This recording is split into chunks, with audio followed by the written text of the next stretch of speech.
Hi గారు, welcome to our channel. ప్రస్తుతం మనతో పాటు దాము బాలాజీ గారు సీనియర్ జర్నలిస్ట్ ఉన్నారు. వాటితో ఒకసారి మాట్లాడదాం. సార్ నమస్కారం సార్. నమస్తే. సార్, జగన్మోహన్ రెడ్డిని జైలుకు పంపించేంత వరకు వదిలిపెట్టును అని చెప్పేసి విజయసాయి రెడ్డి గారు ప్రతిజ్ఞ చేశారని చెప్పేసి చెప్తున్నారు సార్. అంటే నిన్న విచారణ అనంతరం ఈయన మాట్లాడినట్టుగా అంటున్నారు.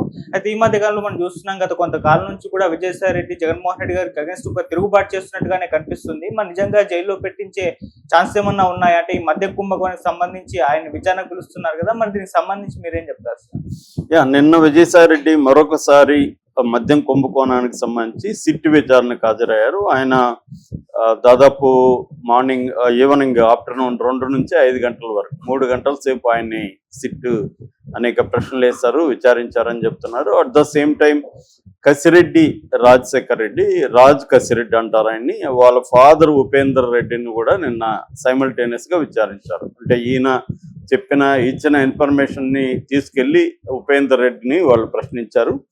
ఈ నేపథ్యంలో ఆయన బయటకు వచ్చి కొన్ని సంచలన కామెంట్స్, కొన్ని సంచలనమైన విషయాల్ని మాట్లాడాడు విజయసాయి రెడ్డి. అది చూస్తే జగన్ని, అంటే కొంతమంది ఏమంటున్నారంటే జగన్ని అరెస్ట్ చేసి జైలుకు పంపించేదాకా నేను నిద్రపోనని విజయసాయి రెడ్డి చెబుతున్నాడు.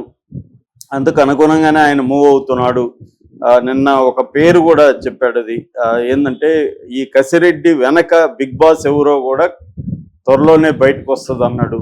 అందరికీ తెలుసు కసిరెడ్డి వెనక బిగ్ బాస్ అంటే ఎవరు ఉంటారు? జగనే ఉంటాడు. ఎందుకంటే ఇది మద్యం కుంభకోణానికి సంబంధించిన వ్యవహారం. మద్యం కుంభకోణం జగన్ పీరియడ్లో 5 ఏళ్లలో మద్యం పెద్ద ఎత్తున కుంభకోణం జరిగింది. ప్రభుత్వ దుకాణాలు పెట్టి అక్కడ డీటెయిల్ లావాదేవీలని చేయకుండా క్యాష్ రూపంలో చేసి సంవత్సరానికి దాదాపు 25,000 కోట్లు, 4 ఏళ్లలో 1,00,000 కోట్లు జగన్ దుర్వినియోగం చేశాడు, డబ్బులు తినేస్తాడని పురంధేశ్వరి అప్పట్లోనే హోం శాఖకి అమిత్ షాని కలిసి ఆమె సబ్మిట్ చేసిన డీటెయిల్స్ అంతా. దాని తర్వాత చంద్రబాబు ఒక వ్యూహం ప్రకారం వెళ్తున్నట్టుగా మనకు అర్థమవుతుంది. అంటే ముందుగా సోషల్ మీడియా మీద అటాక్ చేయడం, దాదాపు 700 మందికి సోషల్ మీడియా వాళ్ళకి నోటీసులు ఇచ్చి దాదాపు 100 మందిని అరెస్టులు చేశారని వైసీపీ అంటుంది. పోలీసులు ఏమో 49 మందిని మాత్రం మేము అరెస్ట్ చేశామని వాళ్ళు చెప్తున్నారు. ఏదేమైనా మెల్లమెల్లగా క్యాడర్ని, తర్వాత చిన్న నాయకుల్ని, తర్వాత జగన్ని అలాగా ఒక ప్లాన్డ్గా చంద్రబాబు ప్రభుత్వం వెళ్తున్నట్టుగా మనకు అర్థమవుతుంది. సో ఈ నేపథ్యంలో మద్యం కుంభకోణానికి సంబంధించి Andhra Pradesh state beverages corporation limited MD Vasudev రెడ్డిని అరెస్ట్ చేశారు.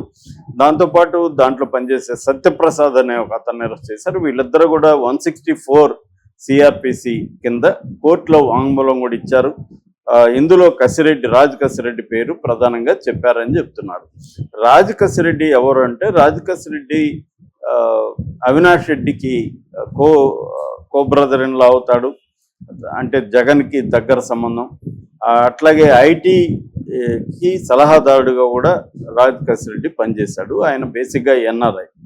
సో ఈయనకి ఈ మద్యం కుంభకోణం వ్యవహారం జగన్ అప్పగించాడని చెప్తున్నారు. సో ఆయన గతంలో ఈ 5 ఏళ్లలో 2014 నుంచి 19 వరకు ఇక్కడ జూబ్లీ హిల్స్లో ఒక ఆఫీస్ ఓపెన్ చేశాడు దీనికోసమే.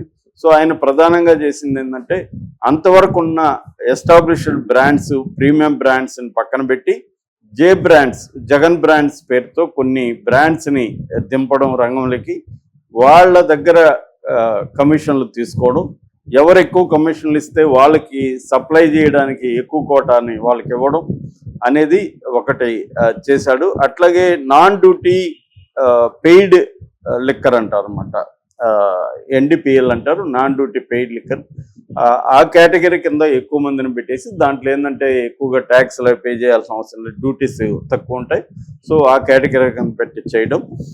సో ఓవరాల్గా ఇతను మొత్తం ఒక స్ట్రాటజీ వేసుకొని అంటే కొత్త బ్రాండ్లు పెట్టడం, ఆ బ్రాండ్లు ఎవరు డబ్బులు ఇస్తే వాళ్ళకి ఎక్కువ కోటాలు ఇవ్వడం, రెండోది క్యాష్ డీలింగ్స్ పెట్టడం వల్ల ఏమవుతుందంటే ఒక దగ్గర ఎంత డబ్బులు వచ్చిందేమని తెలియకుండా ఇతను ఒక కార్పొరేట్ స్టైల్లో ఈ కుంభకోణానికి ఒక ఆఫీస్ ఓపెన్ చేసి దాంట్లో స్టాఫ్ ద్వారా అక్కడ ఎవరెవరు కలెక్ట్ చేసి, ఎలా ఎక్సైజ్ డిపార్ట్మెంట్ నుంచి కలెక్ట్ చేసి కొంతమంది వైసీపీ నాయకులకి డబ్బులు వెళ్ళాలి, అక్కడ నుంచి మళ్ళీ ఇక్కడికి వస్తాయి.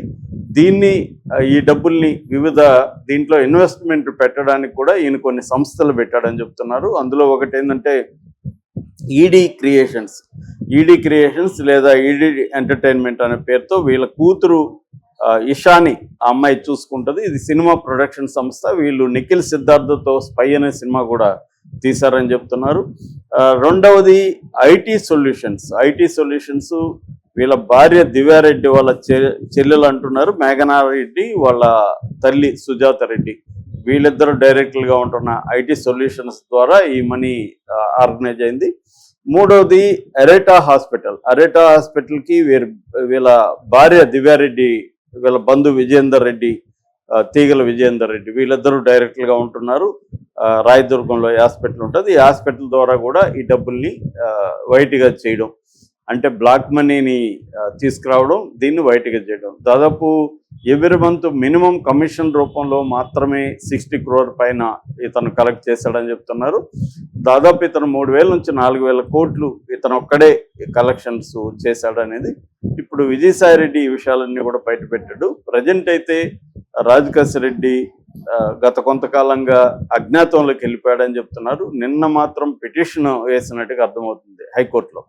ఈ నేపథ్యంలో విజయసాయి రెడ్డి చాలా బెటర్గా మాట్లాడాడు నిన్న.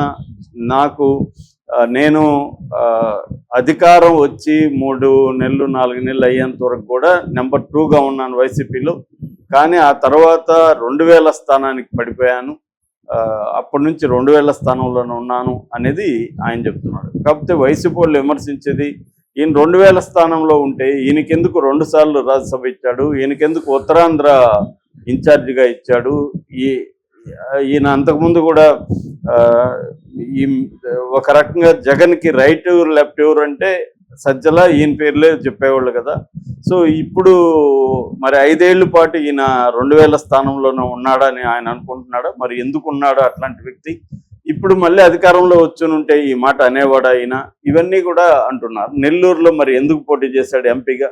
అప్పుడు ఈయనకి ఇష్టం లేకపోతే చెప్పచ్చు కదా అని కూడా వాళ్ళు ప్రశ్నిస్తున్నారు. ఇప్పుడు ఏంటంటే ఆయన కేసుల్లో ఇరుక్కున్నాడు, వాళ్ళ కూతురు కేసుల్లో ఉంది, ఉత్తరాంధ్రలో అనేక భూ ఆక్రమణలకు పాల్పడ్డాడు, ఇవన్నీ ఆయన మీద ప్రెజర్ ఉన్నాయి. అట్లాగే అక్రమాస్తుల కేసులు ఉంది. వీటన్నిటి నుంచి భయపడి ఆయన ఇప్పుడు బీజేపీతో కుమ్మక్కైపోయి, తెలుగుదేశంతో కుమ్మక్కైపోయి జగన్ని జైలుకి పంపించే ప్లాన్ చేస్తున్నాడు అనేది వైసీపీ వాళ్ళ ఆరోపణ. సో అందుకనే ఆయన మళ్ళీ నేను రాజకీయాల్లోకి వస్తానని కూడా నిన్న అన్నాడు. నన్ను రాజకీయాల్లోకి రావద్దని చెప్పడానికి వీళ్ళెవరు అని సాక్షి పేపర్, నేను పెట్టిన సాక్షి పేపర్ అని కూడా అన్నాడు. ఒక రకంగా ఆయన ఎలా మాట్లాడాడు నిన్న, అసలు వైసీపీని నేనే నడిపాను అనేది కూడా ఆయన మాట్లాడాడు. అంటే జగన్ డమ్మీ, నేనే వైసీపీని నడిపాను అన్న పద్ధతిలో మాట్లాడాడు. కాకపోతే అది ఎంతవరకు ఆయన కార్యక్రమాలు ఏంటి, నెక్స్ట్ ప్రోగ్రామ్ ఏంటి? ఇప్పుడు మొన్నటి వరకేమో ఈయనకి అసలు రాజ్యసభ ఇస్తారని ఒక వార్త వైరల్ అయింది, బీజేపీ వాళ్ళు గవర్నర్ ఇస్తారని వైరల్ అయింది. ఇప్పుడేమో ఆంధ్రప్రదేశ్ కోటాలో అన్నామలై, తమిళనాడు మొన్నటి వరకు బీజేపీ అధ్యక్షుడు ఉన్నాడు, ఆయనకి ఇచ్చి ఆయన్ని నేషనల్ లెవెల్లో వాడుకోవడానికి తమిళనాడు నుంచి ప్లాన్ చేస్తున్నట్టుగా చెప్తున్నారు. ఆల్రెడీ చంద్రబాబుతో కూడా మాట్లాడేశారు అంటున్నారు. సో ఆ రకంగా ఈయనకి రాజ్యసభ అయితే వచ్చే అవకాశం కనిపించలేదు. మరి ఈయన బీజేపీలో చేరతాడు, మళ్ళీ రాజకీయాల్లోకి నేను రావచ్చు, ప్రజలు కోరుకుంటే వస్తాను అని ఒక మాట అన్నాడు. అంటే ఇది టిపికల్గా రాజకీయ నాయకులు అనేది, వీళ్ళు ఏమైనా చేయాలనుకుంటే ప్రజల కోరిక మీద వచ్చాను, ఏ ప్రజలు కోరుకుంటారు ఈయన రాజకీయాల్లోకి రావాలని. సో ఏదేమైనా ఈయన జగన్కి యాంటీగా మారితే మాత్రం జగన్కి కొంత ఇబ్బందులు అయితే తప్పవు. ఎందుకంటే ఈయన ముందు నుంచి కూడా వైఎస్ రాజారెడ్డి దగ్గర నుంచి జగన్ వరకు కూడా ఆయన అనేక కంపెనీలకు సంబంధించి ఫైనాన్షియల్ అడ్వైజర్గా ఉన్నాడు. ప్లస్ ఈయన చార్టర్డ్ అకౌంటెంట్, అనేక లోటుపాట్లు ఈయన క్లియర్గా తెలుసు. కాకపోతే ఇక్కడ మా డౌట్ ఏంటంటే, జగన్ ముందుగానే పసిగట్టలేదా ఈయన వెళ్ళిపోతాడని, లేకపోతే జగన్ ఎందుకు ఈయన పక్కకు పెట్టేశాడు అంటే అర్థం ఏంటి? ఈయన బయటికి వెళ్ళినా ఈయన నాకేం పెద్ద హామ్ చేయలేడు అని జగన్ నమ్మితేనే కదా బయటకు పక్కకు పెడతాడు అనే విశ్లేషణలు కూడా వినిపిస్తున్నాయి అన్నమాట. కాబట్టి ఈయన పెద్ద హామ్ ఏం చేయలేడు, ఏమన్నా ఉంటే కాసేపు తెలుగుదేశం మీడియాలో మాత్రమే హడావిడి జరుగుతుంది తప్ప ఈయన చేసే హాని ఏం పెద్దగా ఉండదు. ఎందుకంటే ఒకవేళ చేస్తే ఈయన అప్రూవర్గా మారినా ఈయనకి ఇబ్బందులు తప్పవు. కాబట్టి ఈయన కేసుల నుంచి తప్పించుకోవడానికి ఇది చేస్తున్నాడు.